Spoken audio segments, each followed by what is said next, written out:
Hello and welcome to Chhavi coaching classes. Myself Prateek Gupta और आज का हमारा टॉपिक है use of apostrophe apostrophe S. यानी आज हम बात करेंगे एपोस्ट्रॉफी के बारे में। ये क्या है? वैसे तो है ये इंग्लिश लैंग्वेज का एक छोटा सा पंक्चुएशन मार्क, लेकिन इसकी जानकारी ना होने पर हम कई सारी छोटी छोटी गलतियां करते हैं। तो ये एपोस्ट्रॉफी क्या है या फिर एपोस्ट्रॉफी एस क्या है, इसका क्या यूज है, कैसे इसका प्रयोग करना है, कहाँ पर करना है, या इसमें जो मिस्टेक्स होती हैं वो क्या है, आज हम इस वीडियो में आज बात करेंगे हम। तो चलिए आज की क्लास शुरू करते हैं। सबसे पहले हम देखेंगे यूज एपोस्ट्रॉफी एस का, कि एपोस्ट्रॉफी एस का यूज हम कहाँ करते हैं। एपोस्ट्रॉफी एस का मीन निकलता है ऑफ, जैसे का, की, के। जैसा कि हमें पता है ऑफ का भी अर्थ का, की, के होता है, वैसे ही एपोस्ट्रॉफी एस का भी मतलब का, की, के होता है। एपोस्ट्रॉफी या एपोस्ट्रॉफी एस का यूज हम तीन बातों को ध्यान में रखते हुए करेंगे। एक तो रिलेशन, एक पोजीशन और एक कॉन्ट्रैक्शन। ठीक है, जिसमें रिलेशन का मतलब होता है संबंध,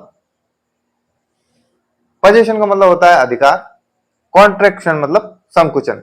यानी कोई भी दो शब्द हैं उनको एपोस्ट्रॉफी की मदद से संकुचित करना यानी छोटा करना। सबसे पहले बात करते हैं रिलेशन और पोजीशन की। ठीक है, लिखा है यहां पर for most singular noun add apostrophe plus S. यानी कि जब कोई नाउन है उसके बाद, जब कोई सिंगुलर नाउन है उसके बाद हम एपोस्ट्रॉफी एस लगाते हैं। कैसे? जैसे यहां पर मैंने लिखा सोनू के पिताजी। अब सोनू के पिताजी को मैं दो तरीके से लिख सकता हूं। कैसे? कि एक फादर ऑफ सोनू, जैसे कि सोनू के पिताजी। एक मैं इस तरीके से भी लिख सकता हूं, सोनूज फादर। ठीक है, तो यहां पर क्या बताया? संबंध बताया जा रहा है, यानी रिलेशन बताया जा रहा है कि जो सोनू है, यहाँ पर ये जो पिताजी है, किसके पिताजी है? सोनू के पिताजी हैं। यानी कि सोनू का किससे संबंध है? पिताजी। मतलब यहाँ पर रिलेशन बताया जा रहा है कि यहाँ पर ये कौन है? सोनू के पिताजी। ठीक है, तो यदि हमें कोई रिलेशन बताना होता है तो हम एपोस्ट्रॉफी का यूज करते हैं, एपोस्ट्रॉफी एस का यूज करते हैं, जिसका हिंदी में अर्थ का, की, के होता है। तो हम यहाँ पर फादर ऑफ सोनू भी लिख सकते हैं और सोनूज फादर भी लिख सकते हैं। ठीक है, यहाँ पर लेकिन यहाँ इन दोनों में डिफरेंस क्या है? इन दोनों में डिफरेंस क्या है? इन दोनों में डिफरेंस बस यही है कि यहाँ पर यदि आप फादर को पहले लिखते हो तो इसका मतलब ये है कि यहाँ पर फादर को यहाँ पर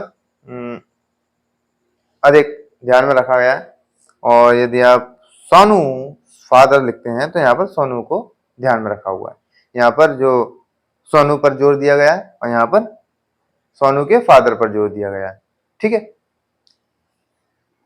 ऐसे यहाँ पर देखते हैं हम, यहाँ पर हम बात करते हैं पोजीशन के बारे में। जैसे कि राम पेन, पोजीशन का मतलब क्या होता है? पोजीशन का मतलब होता है अधिकारवाचक, यानी कि अधिकार जमाना। मतलब कोई भी चीज है उस पर किसका अधिकार है। जैसे एग्जाम्पल के तौर पे राम का पेन, क्या लिखा है? राम का पेन, यानी ये किसका पेन है? राम का पेन है। ठीक है ना, यानी इसको हम दो तरीके से लिख सकते हैं। कैसे? एक तो पहले ऑफ का यूज करते हुए मैं बता दूंगा आपको, जैसे पेन ऑफ राम, यानी कि पेन किसका है? राम का। या फिर एपोस्ट्रॉफी का यूज करते हुए मैं कैसे लिख सकता हूं?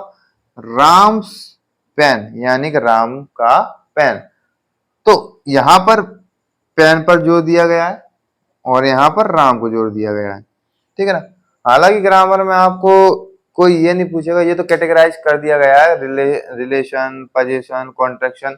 ऐसा ग्रामर में ऐसा कुछ भी नहीं है। आप जब यूज करोगे एपोस्ट्रॉफी का तो इसमें कोई ऐसा पूछने वाला नहीं है, बस फॉर नॉलेज ये बताया गया, कैटेगराइज किया गया है। ठीक है, तो यहाँ पर राम को अहमियत दी गई है। जब राम्स पेन, तो यानी कि राम का पेन, यानी पेन पर किसका अधिकार है? राम का पेन, राम का अधिकार है। ठीक है ना, जैसे मैंने बोला कि ये सोनूज मार्कर, यानी कि सोनू का मार्कर, यानी कि इस मार्कर पर किसका अधिकार है? सोनू का अधिकार है। ठीक है ना, तो आपको पता ही है पोजीशन मतलब अधिकार। ठीक है, अब एक और एपोस्ट्रॉफी का बेनिफिट हमें क्या मिलता है? एपोस्ट्रॉफी एस का यूज करने का हमें बेनिफिट क्या मिलता है कि आप जैसे मान लीजिए सेंटेंस है, सोनू के पिताजी के दोस्त का बेटा। अब आपको मान लीजिए अगर ऑफ का यूज करते हुए इस सेंटेंस को बनाना है तो कैसे बनाओगे आप। चलिए पहली ये वो जो लाइन है सोनू के पिताजी, इसको बना लोगे, फादर ऑफ सोनू हो जाएगा, ठीक है। अब इसके बाद बाकी के ये वाक्य को कैसे कंप्लीट करोगे, मुश्किल है। लेकिन एपोस्ट्रोफी एस की मदद से हम इस सेंटेंस को कंप्लीट कर सकते हैं।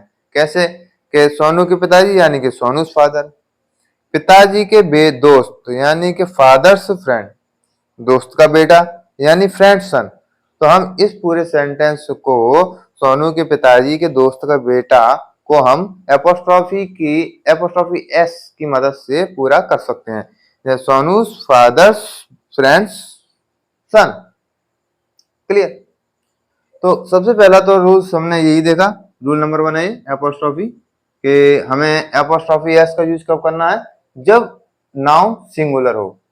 जब नाउन सिंगुलर होगी तब हम एपोस्ट्रोफी एस का यूज करेंगे, ठीक है। कोई भी नाउन है, नाउन लिखेंगे, लास्ट में एपोस्ट्रोफी एस लगाएंगे। तो आगे बढ़ते हैं। अगला रूल है for most plural noun add only apostrophe, यानी कि कुछ अभी हमने देखा सिंगुलर नाउन्स के बारे में। जब कोई सिंगुलर नाउन है तो उसके पीछे हम एपोस्ट्रोफी एस लगाते हैं। लेकिन अब क्या हो यदि कोई नाउन प्लूरल है तो इसके लिए हम एपोस्ट्रोफी एस का यूज कैसे करते हैं, क्योंकि हमको सिंगुलर प्लूरल हमने पढ़ा है, तो जब भी हम सिंगुलर नाउन को प्लूरल में चेंज करते हैं तो एस का यूज करते हैं, ठीक है ना। तो यहाँ पर ही ऐसे ही, तो क्या उसमें फिर से दोबारा एस लगेगा, देखते हैं एग्जाम्पल की वजह से समझते हैं। जैसे मान लीजिए यहाँ पे लिखा है लड़कों के जूते, तो लड़कों के जूते मतलब लड़कों यानी एक से ज्यादा लड़के हैं, तो यानी यहाँ पर होगा बॉयज। क्या हो जाएगा बॉयज, क्योंकि ऑलरेडी इसमें एस आ चुका है तो इसलिए हम क्या करेंगे केवल लास्ट में एपोस्ट्रोफी लगाएंगे, ठीक है। बाद में हम एस नहीं लगाएंगे। याद रखना जब भी कभी सिंगुलर नाउन को प्लूरल, जब भी ऐसी नाउन जिसे हम एस लगा के प्लूरल बनाते हैं तो उसके लास्ट में केवल एस के बाद एपोस्ट्रोफी आएगा, दोबारा से एस नहीं आएगा। क्लियर। तो यहाँ पर हो जाएगा लड़कों के जूते यानी के बॉयज शूज। अब गलती क्या करते हैं, गलती कई बार ऐसा होता है कि क्या लिख देते हैं बॉयज शूज, तो बॉयज शूज, तो यहाँ पर ऐसा लगता है जैसे कि लड़कों के जूते, बल्कि इसका मतलब क्या हुआ बॉयज माने लड़कों और शूज माने जूते, यानी लड़कों जूते। तो लड़कों जूते सेंस निकल रहा है ना कि लड़कों के जूते।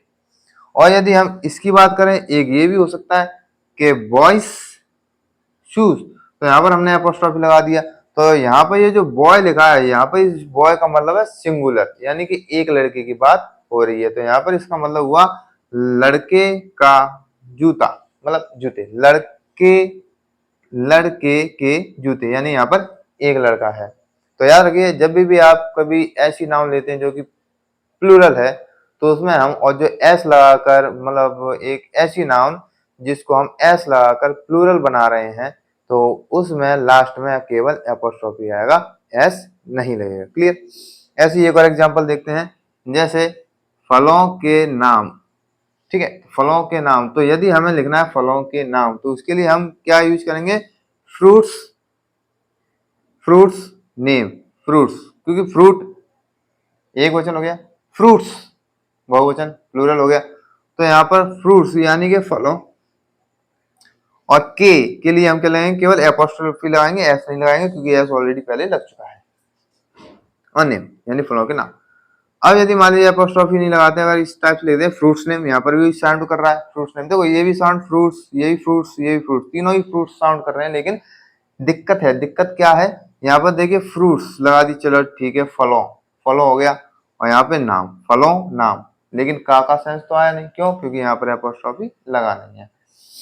अगर बात करें यहाँ पर तो फ्रूट्स, यहाँ पर ही फ्रूट्स आ रहा है, एपोस्ट्रोफी लगा हुआ है, एस लगा हुआ है, लेकिन यहाँ पे फ्रूट, यहाँ पे ये सिंगुलर नाउन को रिप्रेजेंट कर रहा है, क्योंकि एपोस्ट्रोफी एस लगाया है यहाँ पर तो इसका साउंड का निकलेगा, तो फ्रूट्स नेम यानी कि फल का नाम।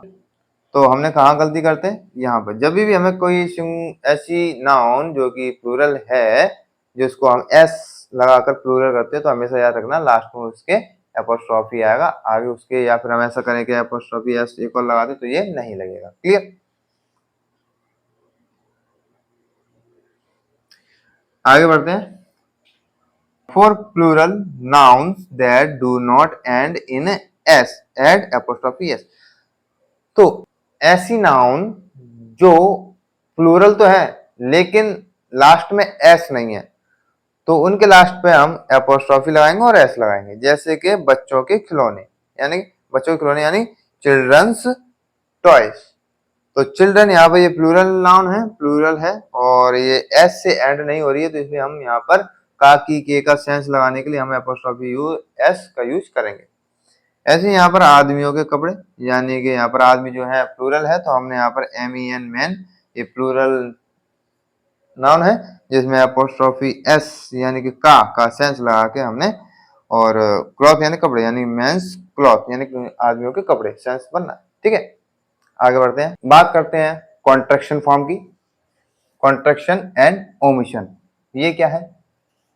A contraction is a shortened form of a word or group of word omit certain letter or sound। मतलब कि जो कॉन्ट्रैक्शन होता है उससे क्या होता है, जो ग्रुप ऑफ वर्ड्स हैं, वर्ड या ग्रुप ऑफ वर्ड्स जिनका जो बीच में जो लेटर्स होते हैं उनका साउंड क्या करता है, कर देता है, ओमिट कर देता है, यानी कि हटा देता है। ठीक है ना, साउंड नहीं आता। जैसे मैं बोलूं इज प्लस नॉट, तो इज और नॉट को मैं एपोस्ट्रॉफी की मदद से कॉन्ट्रैक्ट कर रहा हूं, जोड़ रहा हूं, तो इसको क्या कहेंगे, इजंट। क्या बोलेंगे, इजंट।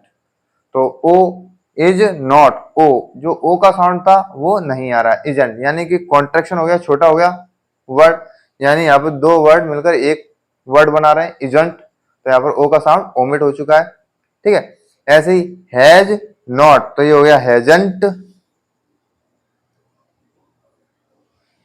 ये हो जाएगा हैजंट, हैज नॉट हैजंट।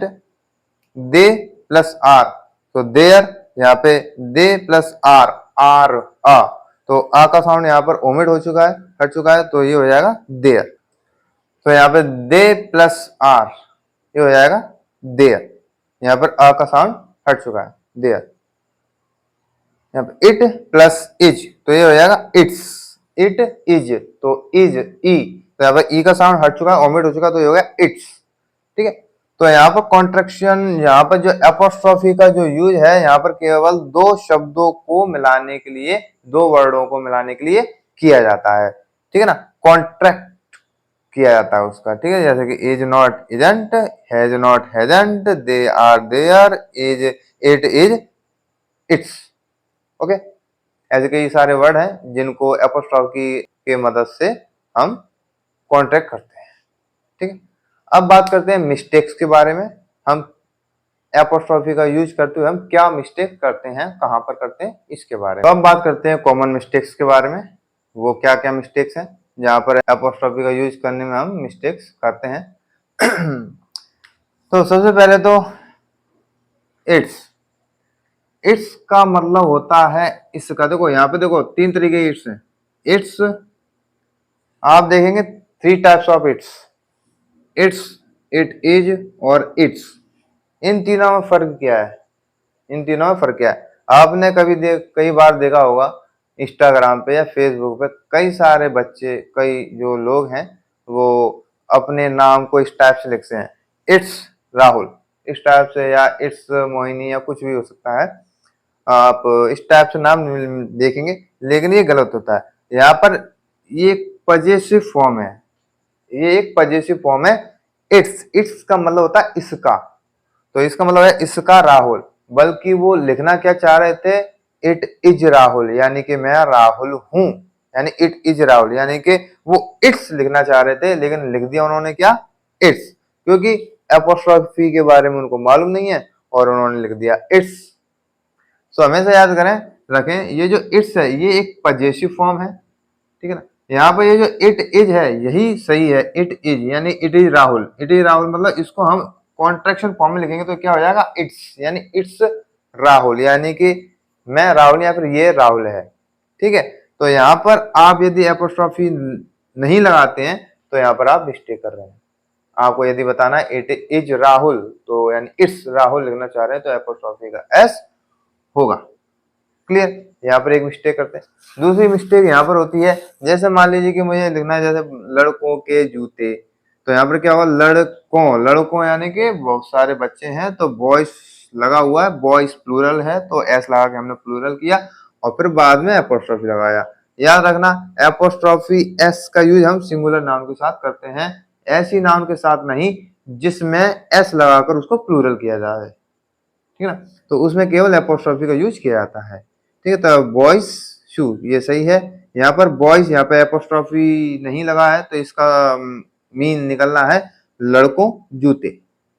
यहाँ पर बॉयज के बॉय के बाद एपोस्ट्रोफी एस लगा है, यहाँ पर भी साउंड बॉयज निकल के आ रहा है, लेकिन यहाँ पर साउंड जो मीनिंग जो निकल के आ रहा है वो आ रहा है कि लड़का का जूते या लड़का के जूते या लड़के के जूते। तो लड़के, एक लड़के की बात हो रही है, यहाँ पर लड़के के जूते, बल्कि यहाँ पर क्या है, लड़कों के जूते। ऐसे ही हम एक और एग्जांपल देखें तो जैसे कई बार हम होमवर्क देते हैं, कोई टीचर्स होमवर्क देते हैं, होमवर्क में जैसे मान लीजिए मंथ नेम लिखा, जैसे मंथ नेम, तो होमवर्क में क्या देना चाह रहे हैं, महीनों के नाम देना चाह रहे हैं होमवर्क में, लेकिन उन्होंने लिखा क्या, मंथ्स नेम, यानी कि महीनों नाम। का साउंड तो आया ही नहीं इसमें, तो का साउंड लाने के लिए हमें क्या करना पड़ेगा, लास्ट में एपोस्ट्रोफी लगाना पड़ेगा।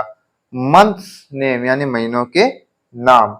मान लीजिए अगर आपने एपोस्ट्रोफी यहाँ की बजाय अगर यहाँ पर आपने लगा दिया तो इसका मतलब क्या निकलेगा, इसका मतलब निकलेगा मंथ यानी सिंगुलर यानी महीना, एपोस्ट्रोफी एस यानी का, और नेम यानी कि महीना का नाम, महीने का नाम। ठीक है, तो हमेशा याद रखना, अगर कोई ऐसी नाउन है जो प्लूरल एस लगाकर बनती है तो उसके लास्ट में हम एपोस्ट्रोफी का यूज करते हैं। वीडियो पसंद आई हो तो वीडियो को लाइक करें, चैनल को सब्सक्राइब करें।